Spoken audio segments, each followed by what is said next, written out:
वज़ीर-ए-आज़म शहबाज शरीफ़ पहिरीं मई खां मुल्क में लोड शेडिंग ख़त्म करण जी हिदायत करे छॾी आहे। शहबाज शरीफ़ चयो आहे त इमरान हुकूमत तेल ख़रीद न कयो, जंहिं सबबि बिजलीअ जी खोट पैदा कई।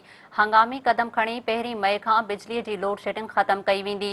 वज़ीर-ए-आज़म शहबाज शरीफ़ जी सदारत हेठि बिजलीअ जी अण ऐलानियल लोड शेडिंग बाबति हंगामी इजलास थियो आहे, जंहिं में बिजली जी लोड शेडिंग ऐं अण ऐलानियल लोड शेडिंग ते गौर वीचार कयो वियो।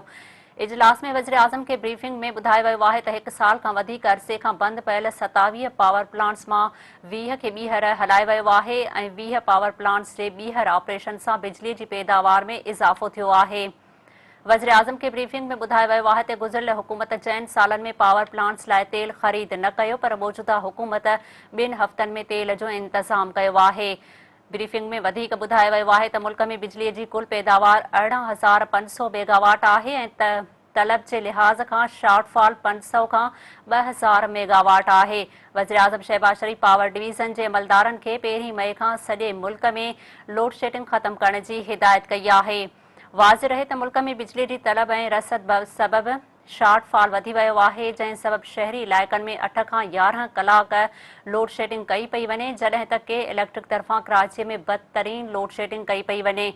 वज़ीर-ए-आज़म खसारे में हलंदड़ पावर डिस्ट्रीब्यूशन कंपनियुनि जे फीडर जे खसारे खे ख़त्म करण लाइ मौसर डिघे मुदे वारे मंसूबे ते ज़ोर ॾींदे चयो आहे त उन्हारे में बिजली जी लोड शेडिंग सबबि अवाम परेशान आहे, उहा परेशानी ख़त्म कई वञे।